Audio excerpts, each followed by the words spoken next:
¿qué tal? Bienvenidos, bienvenidas a Es Noticia. Muy buenas noches si nos ve en horario de Latinoamérica. Comenzamos de inmediato este programa donde ampliamos las informaciones más importantes de la jornada. Las acompañamos con enfoques, análisis y de inmediato ampliamos nuestros temas de hoy. Es noticia Argentina. A días de que comienza el Mundial de Fútbol Qatar 2022, diversos movimientos sociales jugaron un partido en la Plaza de Mayo como expresión de rechazo a las imposiciones del Fondo Monetario Internacional ante la deuda que enfrenta el país. Además, reclaman al gobierno que no aplique políticas neoliberales. Analizamos la situación. Es noticia México. La Comisión Interamericana de Derechos Humanos presentó esta mañana un tercer informe sobre la desaparición de los 43 de Ayotzinapa.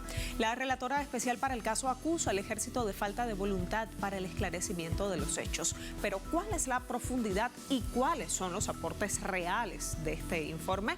Ya lo analizamos. También es noticia Venezuela. En medio del bloqueo de Washington y las medidas coercitivas unilaterales se celebra una feria internacional del libro. En el marco de este evento y a propósito de la retención arbitraria del diplomático Alex Saab, se presentó el título El secuestro de Alex Saab, análisis jurídico.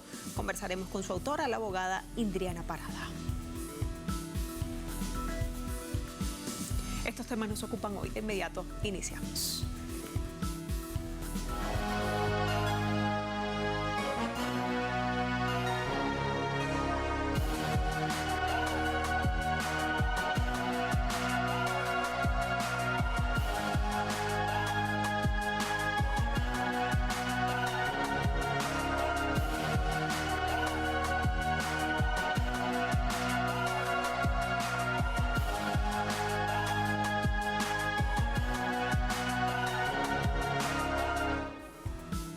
En Argentina, a días de que comience el Mundial de Fútbol Qatar 2022, diversos movimientos sociales jugaron un partido simbólico en la Plaza de Mayo. Rechazan las imposiciones del Fondo Monetario Internacional al país suramericano.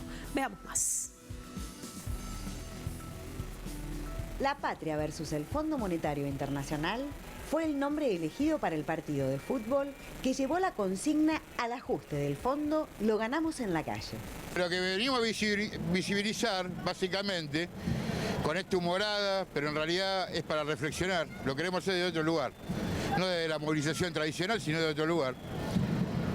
Es que el principal problema que tiene la Argentina es la situación de sumisión al colonialismo y a la dependencia con los organismos internacionales como el Fondo y el Imperio, obviamente, y bueno, y sus multinacionales extranjeras del agro, de la minería, extrayendo salvajemente la riqueza de la Argentina, mientras los argentinos, hambre y miseria, ¿no? La convocatoria fue realizada por el Bloque Social por el Trabajo, integrado por el Frente Milagro Sala y la Federación Nacional de Trabajadores. El equipo de la Patria, bueno, está el pueblo, está Perón, está Evita, está el Che, está Milagro, ¿no? Bueno, está Néstor. Y ellos, bueno, el fondo tiene jugadores extranjeros, muchos nacionales también, pero son pechos fríos, le vamos a ganar. Y acá lujazo vamos a ganar nosotros, y la inflación abajo. No se aguanta más ya. ¿A dónde vamos a ir a parar? Vos vas a la esquina a comprar algo y ¿cuánto te sale? De acuerdo a los activistas, el objetivo de la propuesta fue calentar la previa al Mundial. Le damos creatividad al tema del ajuste. Nosotros entendemos que distintos gobiernos cuando ajusta es siempre para los como nosotros, para el pueblo. Hoy este partido es el pueblo versus el FMI. Entendemos que vamos a ganar nosotros como siempre, pero hay que seguir luchando. Los manifestantes además adelantaron que realizarán más protestas durante el mes de noviembre para que la Patria le gane al fondo. Carolina Silvestre, Telesur, Buenos Aires. Juan Carlos Bartolota nos amplía información desde Buenos Aires. Contactamos con él de inmediato. Bienvenido, Juan Carlos, adelante. ¿Qué tal, Janet? Buenas noches. Bueno, ha sido una jornada con muchos temas importantes en la República Argentina. Hice un repaso para que compartamos con ustedes. Hoy se conoció la inflación del país, 6.3 de inflación para el mes de octubre. Muchos argentinos se despertaron hoy a la mañana enterándose de la novedad que el presidente Alberto Fernández, que se encuentra en Bali, en Indonesia, participando en la reunión de G20, había tenido un problema de salud que trajo aparejado que tuviera que suspender parte de su gira en el país asiático, pero esto no impidió que se avanzara junto con su par chino, Xi Jinping, en Nueva York, que le permite a la Argentina ofrecer 5.000 millones de dólares. También hoy la jueza María Julieta Pichetti, claro, rechazó la recusación de la propia vicepresidenta y sus abogados, diciendo, entre otras cosas, que no hay afectación en la investigación sobre lo que ella viene haciendo. Y por último, tuvimos una jornada especial con el dólar ilegal, el dólar blue, que superó la barrera de los 300 pesos. En este marco de informaciones muy importantes en la República Argentina, esto que sucedió en Plaza de Mayo parece, digamos, como lo dicen sus propios organizadores, una suerte de morada para dar a conocer una posición sobre lo que está pasando con el Fondo Monetario Internacional, lo que viene arrastrando este gobierno con la deuda que dejara Mauricio Macri de 45.000 millones de dólares y que tiene distintos capítulos en todas estas. La verdad que fue una propuesta bastante original, si se quiere, simpática. La Plaza de Mayo convertida en una cancha de fútbol, vamos a decirle, a contarle a la teleaudiencia que la Plaza de Mayo es la plaza central de la República Argentina, ubicada aquí en Buenos Aires, por frente a la Casa de Gobierno. Es un lugar histórico donde se han representado centenares de movilizaciones, muchas de esas importantes, y hoy fue el escenario elegido justamente para llevar adelante con humor, con cierta originalidad, esta propuesta que, en mi entender, quizás de este cronista, a pesar de que conozco a sus protagonistas y toda la seriedad que tiene, la pregunta es si esta propuesta no banaliza de alguna forma esto que viene pasando en cuanto a la relación que tiene la Argentina con el Fondo Monetario Internacional. Pero bueno, más allá de eso, el objetivo que buscaban los organizadores era justamente poner en consideración las consecuencias de los acuerdos que el país tiene, que lo ha tenido a este país.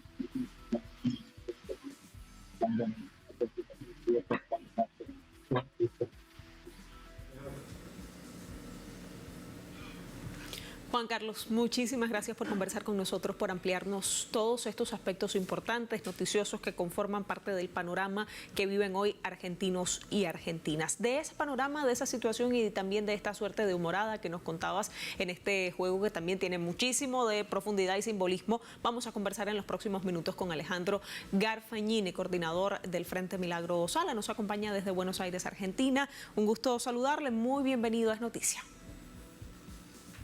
¿Qué tal? Buenas noches, ¿cómo le va?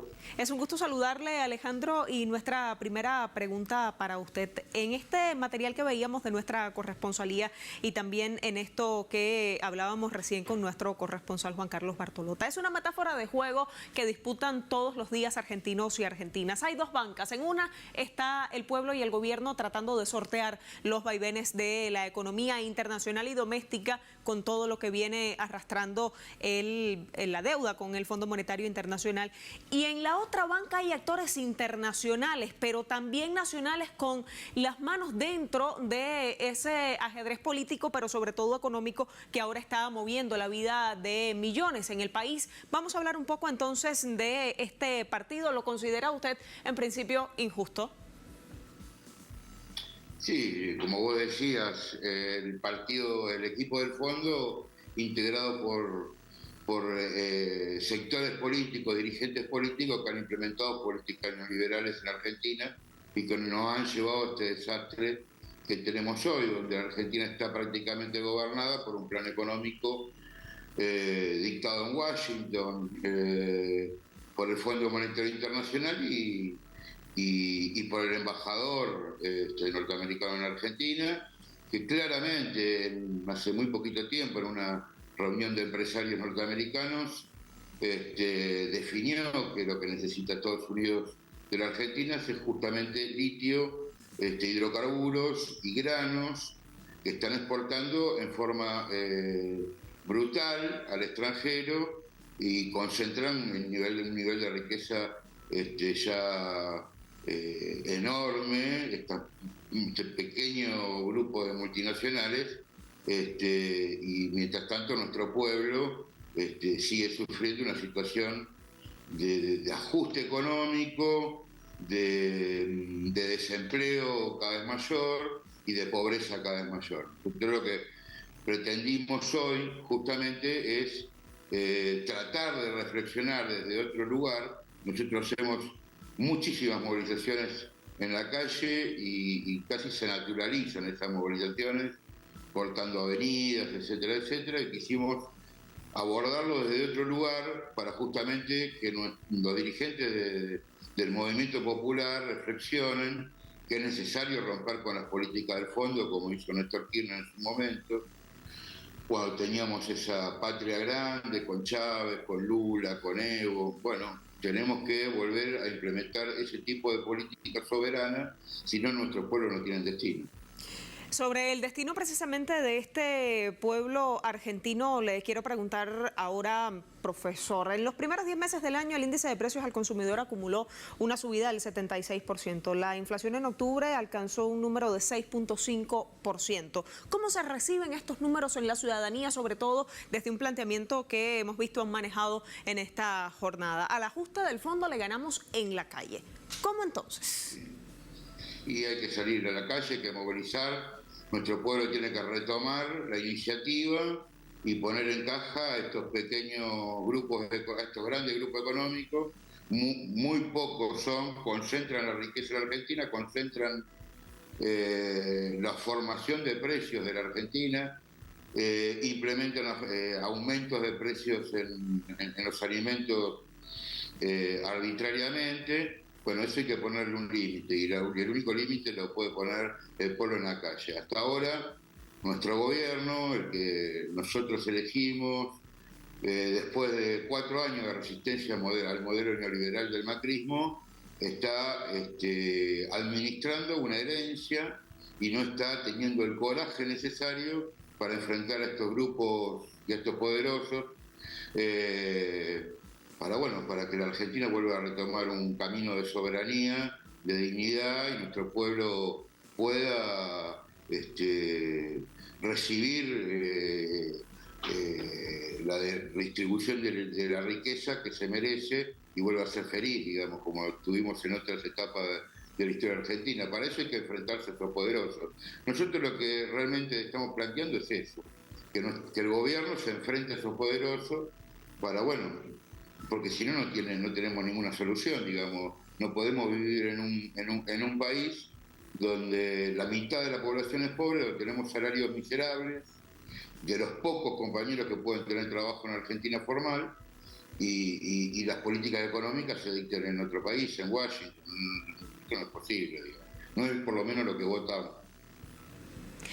En medio de esos programas y proyectos, el gobierno ha lanzado este programa de precios justos. Congelará el precio de más de 1.000 productos de la canasta básica en los próximos 4 meses. ¿Es este un problema que va a atacar la inflación, pero resuelve asuntos de fondo? Nos mencionaba usted algunas estrategias hacia las que habría ir. Por una parte está la política fiscal, las también reservas del país y en manos de quien se encuentran, y la acumulación de riquezas también en la Argentina. ¿Hacia dónde debiera ir entonces una política profundizada más allá de estos toques para contener un poco los precios en la canasta básica que consumen los ciudadanos? Ojalá que este programa funcione. Han habido programas de estas características, varios en estos años, y no han funcionado. Lo que nosotros creemos que tiene que funcionar es otra situación, digamos. El Estado tiene que ponerle mano dura a estos formadores de precios.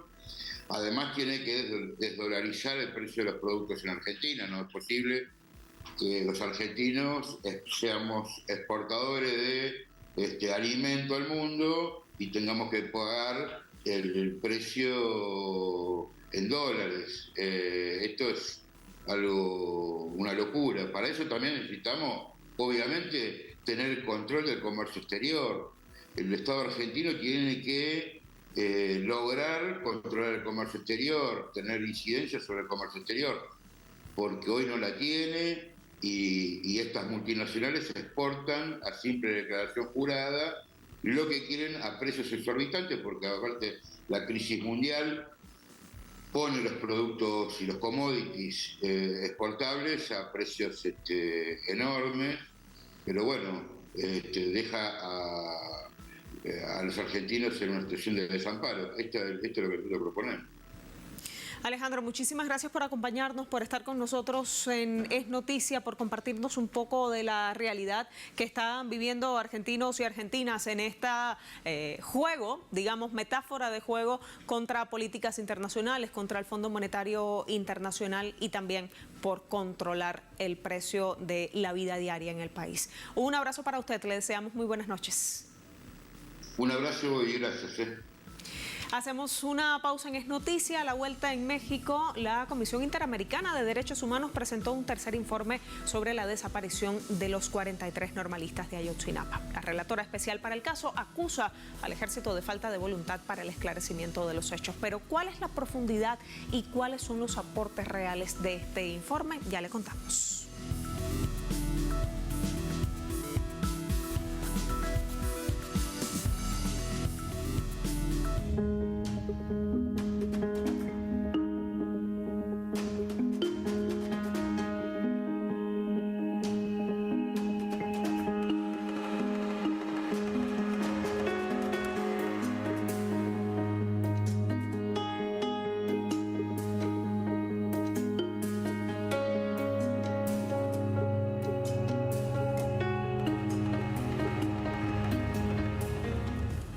Es Noticia México. La Comisión Interamericana de Derechos Humanos presenta un informe final sobre el caso Ayotzinapa sin nuevos elementos sobre la investigación, pero arremetiendo contra la investigación emprendida por el gobierno de Andrés Manuel López Obrador. La Comisión Interamericana de Derechos Humanos señaló supuestas irregularidades e inconsistencias en el último informe del gobierno respecto al caso de la desaparición de los 43 estudiantes en septiembre de 2014. La Comisión de la Verdad y Acceso a la Justicia en el caso Ayotzinapa presentó en agosto pasado su último informe en el que reconoció que fue un crimen de Estado que implicaba a funcionarios de todos los niveles. En este informe se agregaron más de 400 capturas de pantalla de conversaciones de WhatsApp, de las que, según la CIDH, al menos 181 presentan inconsistencias, por lo que determinaron que los mensajes analizados no pueden considerarse una prueba digital. Además, en el informe de la CIDH se señala una supuesta injerencia del Estado al impedir la detención de unos militares que el grupo interdisciplinario de expertos independientes había incluido en la lista de implicados en el caso. El informe del organismo internacional no aporta nuevos datos sobre lo sucedido la noche de Iguala. El GIEI dio continuidad a su trabajo en México a solicitud de los padres de los desaparecidos y del propio gobierno mexicano. También ha sido objeto de fuertes cuestionamientos respecto a las revelaciones realizadas.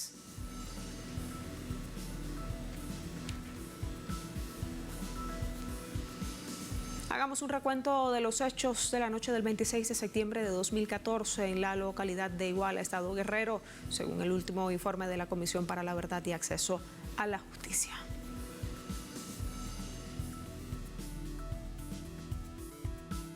A las 22:45 horas del 26 de septiembre de 2014, se dio la orden de desaparecer a los 43 estudiantes normalistas de la escuela Raúl Isidro Burgos, de Ayotzinapa, Guerrero, según el último informe de la Comisión para la Verdad y Acceso a la Justicia. Esta tarde, los estudiantes se preparaban para viajar de Ciudad de México, con el objetivo de sumarse a la conmemoración de la masacre estudiantil de Tlatelolco, ocurrida el 2 de octubre de 1968. La Normal de Ayotzinapa era sede de concentración de las 16 delegaciones de las normales del país para esa movilización. A los estudiantes se les separó al menos en 3 grupos en la salida de la terminal de autobuses de Iguala, en una tarea de desaparición en la que participó el Estado, principalmente los policías municipales de Iguala, Cocula, Huixtuco, Tetecoacuilco, así como la organización criminal Guerreros Unidos. Los estudiantes comenzaron a ser perseguidos por la policía, pues la hipótesis era que viajaban para interrumpir un acto político organizado por el concejal municipal de Iguala. Los policías abrieron fuego contra los normalistas, aunque lo presentaron como un enfrentamiento. El ataque transcurrió en un total de 5 horas, en al menos 9 distintos puntos y momentos. Estos hechos dejaron más de un centenar de víctimas, 6 personas ejecutadas, entre ellas un menor de edad y un normalista con señas de tortura. Más de 40 heridos, 80 personas, entre normalistas, maestros, civiles y choferes de los autobuses, que sufrieron persecución, varios detenidos y los 43 normalistas, de los que no se supo más. La Secretaría de la Defensa Nacional tenía infiltrado a un elemento en la normalista de Ayotzinapa, el soldado Julio César López Patolcín, quien es uno de los 43 desaparecidos y era el responsable de informar lo que acontecía en las asambleas y de las movilizaciones. Este militar infiltrado estaba bajo el mando del teniente de infantería, Marcos Macia Barbosa, del 27º Batallón. Su último reporte fue alrededor de las 10 de la mañana de ese día. Las autoridades federales y estatales y municipales estaban informadas y haciendo seguimiento a las acciones de los estudiantes. Desde la toma de autobuses hasta los hechos de persecución, violencia y desaparición de los estudiantes. Los normalistas de Iguala venían movilizándose tras la desaparición y homicidio del dirigente social Arturo Hernández Cardona el 3 de junio de 2013. Fueron amenazados por el alcalde José Luis Abarca y por miembros de Guerreros Unidos. Todo esto desvirtúa la versión de la llamada verdad histórica de la Procuraduría liderada por Jesús Murillo Caram, del gobierno de Enrique Peña Nieto, que sostenía que tras arrestar a los 43 normalistas, los policías entregaron a los jóvenes a oficiales de Cocula, que, a su vez, lo dejaron en manos de Guerreros Unidos porque creían que eran integrantes de la banda rival Los Rojos. Según esa versión, los estudiantes fueron trasladados al basurero municipal de Cocula, ubicado a más de 20 kilómetros de Iguala, y allí fueron incinerados. El grupo interdisciplinario de expertos independientes desestimó esa versión en un informe que concluye que una calcinación de esa magnitud es científicamente imposible y menos pasa inadvertida, sin dejar rastro de qué ocurrió. El grupo precisó que para incinerar 43 cuerpos a la intemperie, en un día lluvioso como el 27 de septiembre de 2014, se hubiesen requerido por lo menos 30.000 kilos de madera, o más de 13.000 llantas ardiendo durante casi 60 horas continuas. Hoy también es noticia de Venezuela. En medio del bloqueo de Washington y medidas coercitivas unilaterales contra el país, se celebra una Feria Internacional del Libro. En el marco de este evento y a propósito de la retención arbitraria del diplomático Alex Saab, se presentó el título El secuestro de Alex Saab, análisis jurídico. Conversaremos con su autora en minutos, la abogada Indriana Parada.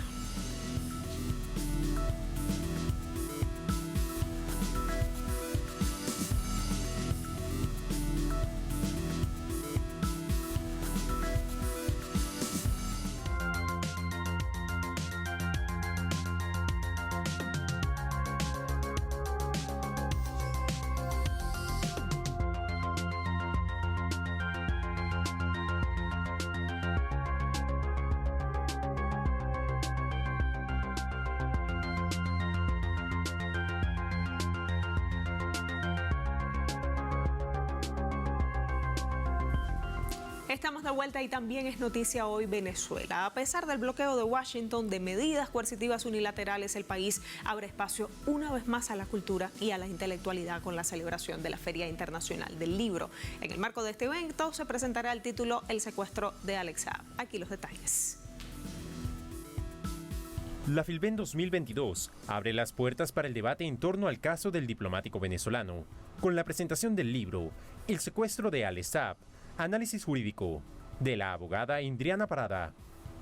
Así lo anunció este martes el ministro de Cultura, Ernesto Villegas, a través de Twitter, quien destaca que el documento muestra una investigación de más de 2 años de revisión, análisis y discusión jurídica y política sobre la detención, extradición y juicio en contra de Saab, con la que se deconstruyen todos los argumentos con los cuales se le acusó, persiguió y enjuició. Para el gobierno venezolano, la arbitraria detención del diplomático en Cabo Verde el 12 de junio de 2020 y su ilegal traslado a Estados Unidos el 16 de octubre de 2021 constituyen actos de criminalización contra todo el pueblo venezolano a través de la violación de derechos humanos y del derecho internacional. Para el momento de su ilegal captura, Saab viajaba a Irán en calidad de agente diplomático del Estado venezolano, a fin de facilitar la adquisición de alimentos ante el impacto de las medidas coercitivas unilaterales aplicadas por Estados Unidos.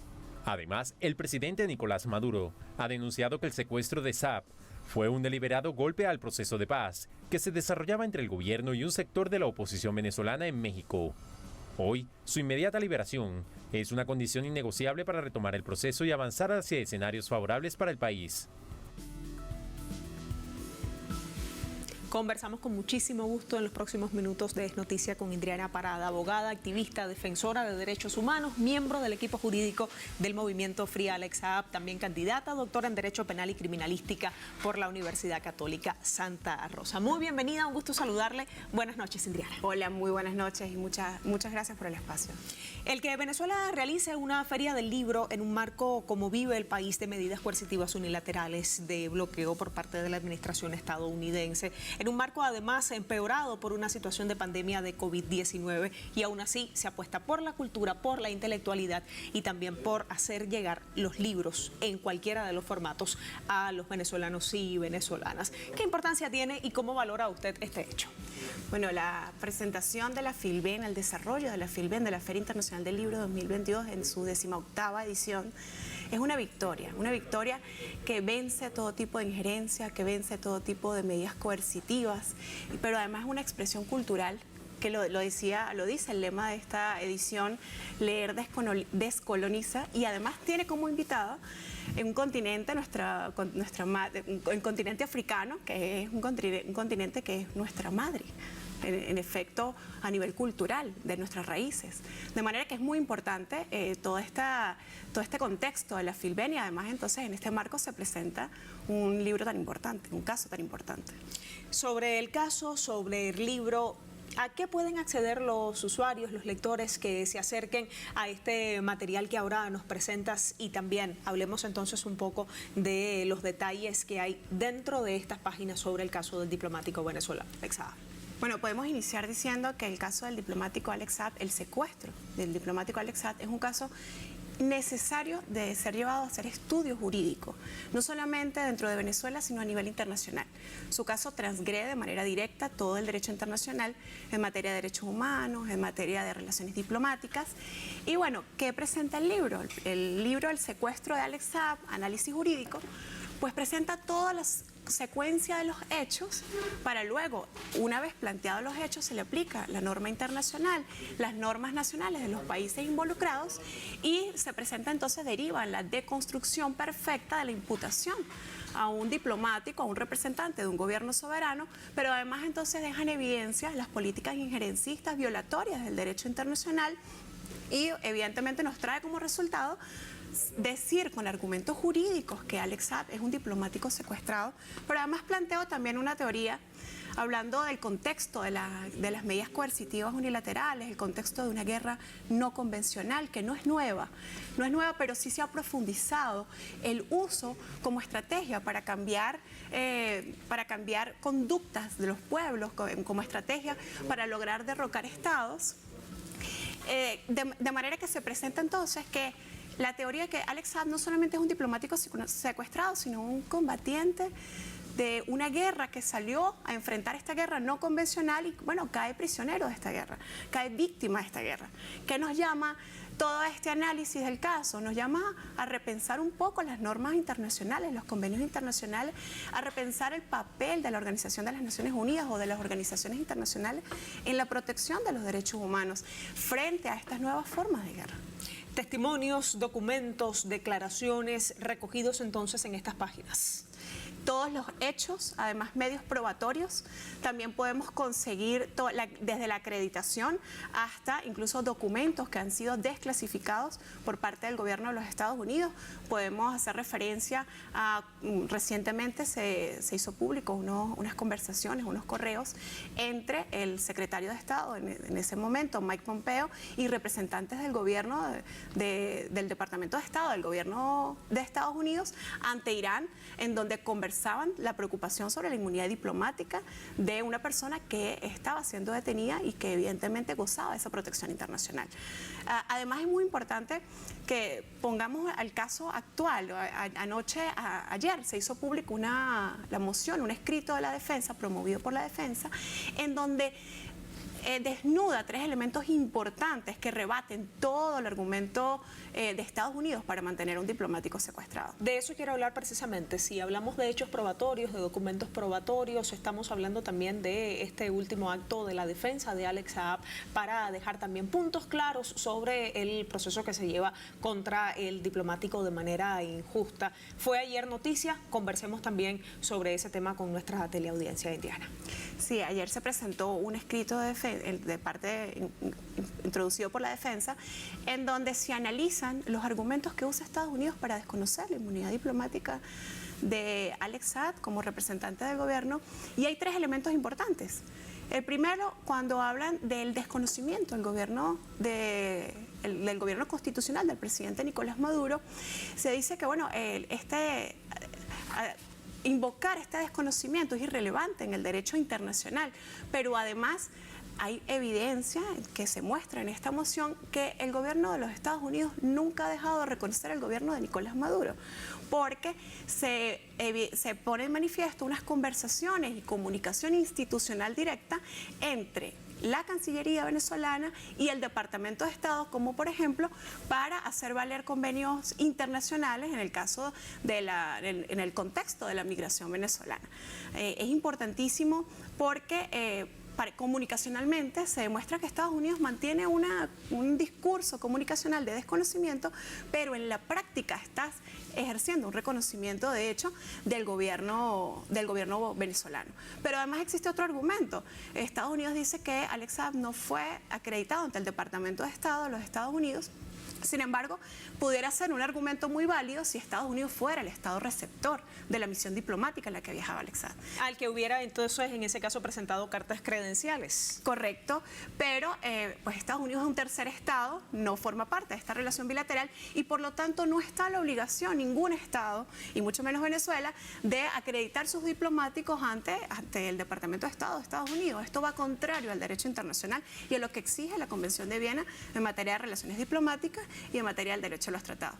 Y el otro argumento es precisamente que al invocar el desconocimiento del gobierno venezolano, tratan de tachar de falso la acreditación y los documentos que acreditan, que demuestran su cualidad diplomática. Sin embargo, invocar este desconocimiento e invocar falsedad de estos documentos, pues va en contra de sus propias doctrinas. Hay una doctrina anglosajona que ubica, que se volvió norma dentro de Estados Unidos, que se llama la doctrina de los actos de Estado, que va desde 1812 y que a través de un criterio jurisprudencial de la Corte Suprema de Estados Unidos ha dicho la Corte Suprema de Estados Unidos que los actos emanados de un soberano extranjero en su propio territorio no son revisables en las Cortes de Estados Unidos, porque hacerlo sería la violación directa al principio de soberanía y autodeterminación consagrada en la propia Carta de las Naciones Unidas. Indriana, como experta en derecho, tengo una pregunta importante que hacer. Ante estos argumentos sólidos de la defensa, ante también lo que moviliza a la comunidad internacional, el gobierno de Venezuela con sus ingentes esfuerzos por la liberación de Alex Saab, ¿qué piensas tú que pudieran ser los próximos pasos que viéramos en el caso del diplomático? ¿Qué esperas como una respuesta por parte de las autoridades que de manera arbitraria lo mantienen retenido?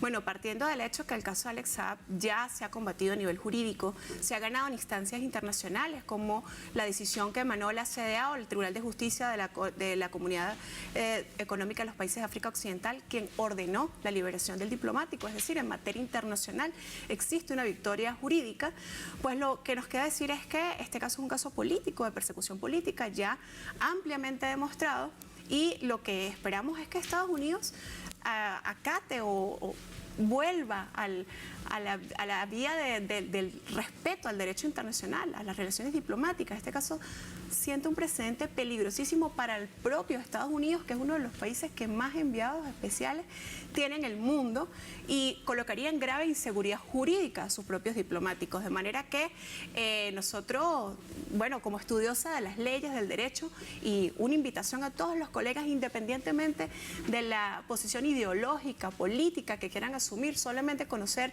los hechos y cómo se desarrolló todo el caso, pues nos llama inmediatamente a invocar la defensa de los principios de las Cartas de las Naciones Unidas, los principios de soberanía, de autodeterminación, de igualdad soberana entre Estados.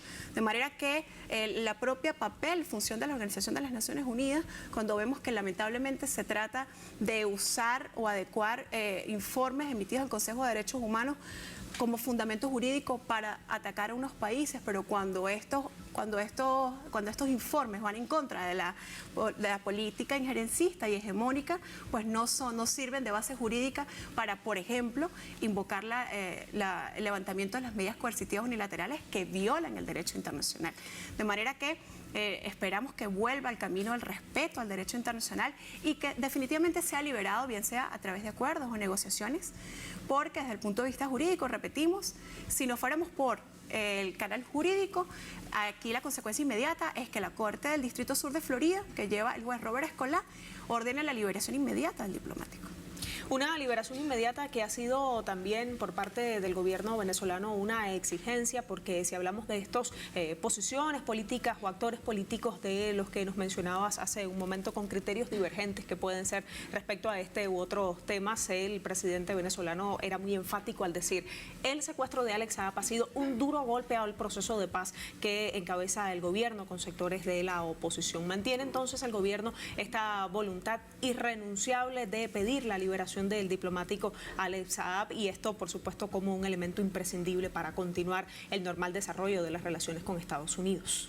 Sí, lo hemos visto de manera coherente. El presidente de la República, Nicolás Maduro, incluso hace pocos días en la inauguración de la Filben, en el marco de la inauguración de la Filben, volvió a denunciar el secuestro del diplomático y la defensa, sin lugar a dudas, de nuestra soberanía, de lo que representa Alex Saab al mundo. Alex Saab representa la lucha, una acción de defensa nacional ante acciones de guerra, de manera que lo hemos visto y se ha invocado en numerosas oportunidades que el gobierno de Venezuela mantiene la defensa del diplomático y evidentemente a través de la diplomacia de paz, pues estamos seguros que estamos abiertos, el gobierno de Venezuela está abierto a cualquier conversación o negociación que derive en el respeto del derecho internacional. Indriana, este libro va a ser presentado en unos días, se va a poder tener ese lanzamiento al público y esa conversación directa con los lectores. Una invitación para insistir en lo que allí se encuentra y que debe ser conocido por venezolanos y venezolanas, y también vamos a dar coordenadas sobre este hecho que sucederá como parte de la Filben. Sí, eso va a ser presentado el viernes 18 de noviembre en la Sala Bicentenario de la Galería de Arte Nacional, donde se desarrolla la Filben a las 2 de la tarde. Entre 2 y 2 y 45 de la tarde están todos invitados y los invito a que sigan conociendo el caso, que marca un precedente, un antes y un después en las relaciones diplomáticas, en el derecho internacional, y estamos llamados a defender las leyes. ¿Por qué no nos podemos perder entonces el libro? No nos podemos perder porque a través del libro se plantean discusiones teóricas, jurídicas importantes que tienen trascendencia en las relaciones internacionales, en las relaciones diplomáticas, en el derecho consuetudinario, pero sobre todo en el respeto a la soberanía de los pueblos.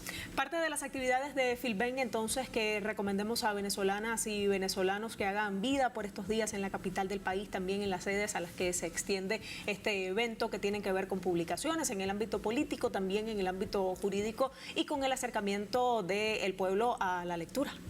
Claro que sí, además se van a encontrar textos muy importantes, no solamente desde el punto de vista político, jurídico, también textos ya a nivel cultural, a nivel que desarrollan poesías.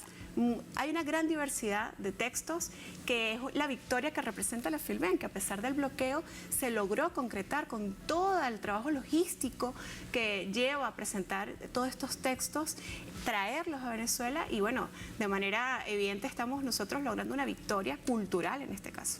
Indriana, como parte del equipo jurídico del movimiento Free Alex Saab, ¿cuáles son los próximos pasos que debiéramos ver y esperar en la lucha de todos todo este equipo que desde el punto de vista jurídico y también comunicacional está librando para hacer llegar y también extender esta lucha por la liberación del diplomático, no solo a las cortes jurídicas, no solo a las instancias internacionales, sino también convertirlo en un tema de dominio público y en un tema de lucha pública para lograr la liberación del diplomático. ¿Cuáles son las siguientes acciones? Nosotros mantenemos acciones constantes a través de las redes sociales, a través de los medios de comunicación. Mañana, por ejemplo, se estará cumpliendo 13 meses del segundo secuestro, del momento en que fue extraído desde Cabo Verde a Estados Unidos, nuestro diplomático, y mantenemos acción permanente de denuncia y de defensa de los derechos humanos a través es promovido por todas las redes sociales. Sin embargo, a nivel jurídico, estamos esperando que culmine esta fase probatoria para que se lleve a cabo en diciembre una nueva audiencia en donde se sigue discutiendo, lamentablemente se sigue discutiendo el respeto que debe tener Estados Unidos a un acto soberano como es el nombramiento de un diplomático venezolano. Indira, muchísimas gracias por conversar con nosotros, por llegar hasta los estudios de Telesur, por estos minutos para Es Noticia y por presentarnos entonces este libro. Vamos a recordar el título por último y las coordenadas para llegar hasta ahí. El secuestro de Alex Saab, análisis jurídico, es un texto que plantea todos los hechos y el análisis profundo, la deconstrucción del secuestro de Alex Saab, de la imputación de Alex Saab, y demuestra que es un secuestro. Y que está como parte de las muchas actividades y publicaciones que propone la Feria Internacional del Libro de Venezuela por estos días. Actividades de las que usted conoce a través de Telesur. Soy Janet Pérez Moya y ha sido un gusto acompañarle en esta hora de análisis, también de enfoques sobre los temas que son noticias cada día. Nos vemos mañana. Hasta entonces.